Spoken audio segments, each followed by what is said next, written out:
This is the Horse Radio Network. This is episode 162 of Horse Tip Daily, a different horse tip, a different equine topic, a different equestrian expert every day. Horse Tip Daily brings the world of equine knowledge to you one day at a time. Enjoy today's tip.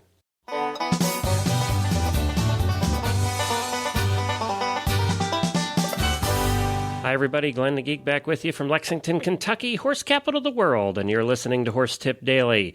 Well, today we're thrilled to have back with us internationally respected trainer and clinician with many years of experience and many types of training, Julie Goodnight. I was able to catch up with Julie again and record some more tips, so we're thrilled to be able to bring those to you. Julie is now best known for her award-winning television show airing weekly on RFD TV, Horsemaster with Julie Goodnight. Through the show, Julie hopes to help all riders master their equestrian dreams and skills. And as Horsemaster, Julie shares the wisdom she's gained by reaching her master-level CHA status and encourages all horse people to become the leaders and masters their horses want and deserve. And we'll be with Julie right after we speak about our affiliation with Amazon. If you're going to buy something from Amazon in the next couple of weeks or in the next month, all we ask is that you simply stop by horsetipdaily.com and click on the Amazon banner in the middle of the page. You'll see it right in the middle of the page is a yellow Amazon banner. Click on that Amazon banner and go buy what you want. It won't cost you an extra penny. All you have to do is place an extra click, and we will get a little bit of a kickback for everything you buy from Amazon if you click on that link first. It's as simple as that. You can help support the Horse Radio Network simply by stopping by our website first before you go buy anything on Amazon. It doesn't have to be horse stuff, can be anything. And we really appreciate all your help. Actually, there's been quite a few people doing that, and your support is greatly appreciated. Well, now let's get to Julie. Well, hi, Julie, and welcome back to Horse Tip Daily. Hey, Glenn, it's great to be back. Hey, I have to tell you something. Since you've been on last time, we actually record these, and this is no secret, I've said it before, we record these tips, many tips at a time, and then I spread them out over, a couple months. And you were the very first tip we did on this show. Tip, I think it was show number 1 or 2, but you were the very first tip that we did was one of yours. And good. I have to tell you that now we're up to 100 and I think we're up to 100 and something like 160 episodes. Wow. Because we do them daily, so they add up quickly. And in that short a period of time, in that couple of months, last month, this show went over 8,000 listeners. Good job. Yeah, so isn't that kind of neat? That's excellent. Yeah, so the first tip, you had nobody listening when you did it. But this time, you have to get it right now because now we actually do have people listening. Okay, well, I'll see if I can't do a better job. All right, Julie, we got an email that I thought would be perfect for you. This came from a listener by the name of Lynn. She says, I've become a big fan of Horse Tip Daily. I learned so much from all your guests and love the show. And I get tons of those emails now. People listen in the morning when they're drinking their coffee, getting ready for work or on their way to work, that kind of thing. And she sent a long email. I'm just going to cut it down. She says she has this horse, and when she steps in her stall, she turns the hind end toward her. When I walk around her, she puts her ears back and again turns away from me. I try not to let this go on, but at times it takes 2 or 3 tries to get to the point where she'll actually stand and let me put the halter on. She does not display this behavior towards her owner, so I must be doing something wrong. And she wants to know, she did say that I used to feed her carrots before I put the halter on, but her farrier thought that this might be a problem, so I've stopped giving her treats before putting the halter on. So there you go. That's the first one I thought that would be interesting for you to try and tackle.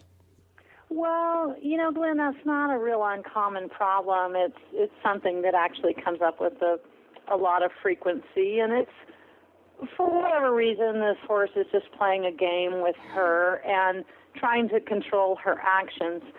And it sounds like maybe it's working to a degree, but there's a real simple solution for this, and that is when you walk in the stall, if you have a horse that turns tail to you, and what he's doing is being defensive of his space, and he's trying to make a not-so-subtle hint that he doesn't want you to come into his space, and he certainly doesn't want you to do whatever it is you're going to do. But the truth is, horses really don't get to decide about those things. He has to accept your your presence, and he needs to learn some better manners. And it's a real simple solution to teach a horse to turn and face you with good manners when you approach him in the stall. And you're just going to walk in there holding the halter and lead rope in your hand like normal. And when you open the stall to walk in, when he turns his tail to you, don't go any closer, but stop and start tossing the halter with him. So you're going to hang on to the end of the lead rope in one hand and toss the halter at his rear end with the other in just a manner that is irritating to him. So you'll toss the halter and it'll kind of bounce off his rear end, and you can reel it back in and toss the halter again. And I would just keep tossing that halter, not in an angry sort of way, just in a casual, I'm going to do this until you turn around sort of way. And then, of course, you need to not be close enough for the horse to reach you should he decide to kick, because he may decide. Yes, when that was going to be my next thing. Yeah. I mean, that would be a normal reaction for a horse when something It'd be my normal reaction. Yeah.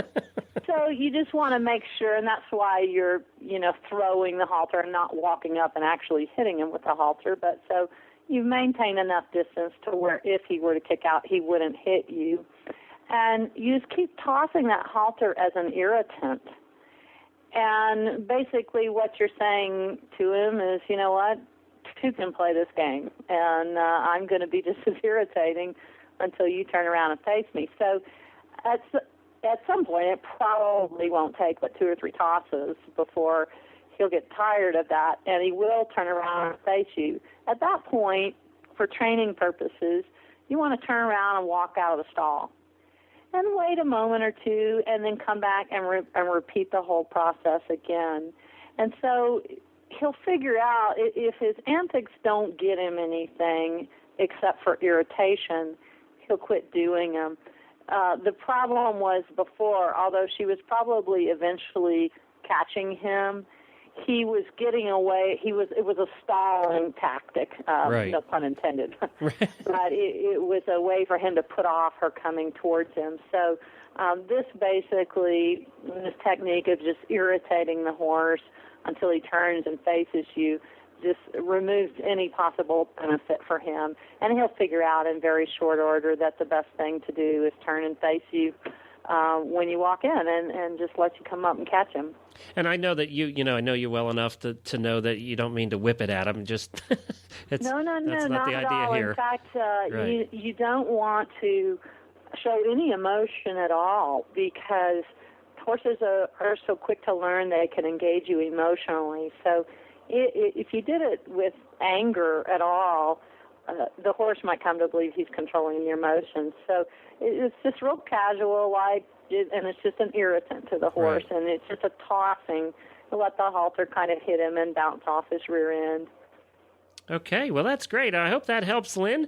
And Julie, we appreciate you answering her email. And, of course, everybody can find you at juliegoodnight.com. All the information is over there about your shows, when they're on. And, of course, you do the Horse Masters TV show. They are over there at RFD and a number of other things. And I know you're in a full schedule right now of in-person traveling and appearances and clinics and things, right? Yeah, I sure am. I'm on the road this time of year for almost every weekend. I'll be somewhere doing a horse expo or a clinic and something where I can work with people and their horses. Well, I wanted to remind everybody, too, and mention it on this show, your husband was kind enough to come on the Stable Scoop radio show with us and do the Horse Husbands episode, and that's the episode where we all get on and we complain about our wives. So, and you were kind enough to let him do that. Yes, and I didn't listen to a word of it, so I'm dying to hear what he said. Well, I just sent you a link to it, so I emailed that to your address, so you should have that now, and you can go listen to what he said. He actually was pretty good. He didn't trash you at all, and I said to him after, I said, you were really trying to stay off the couch, weren't you? And he seems like a good guy. He really does. Yeah, he puts up with a lot from me. Well, he says you're never home, so that makes it easier. But that's the biggest thing he puts up with. Well, thank you very much, Julie, and we'll have you back on again soon. You're welcome. Thanks, Glenn. Well, thanks again to Julie for taking time out of her busy schedule to record some tips with us periodically. We appreciate that.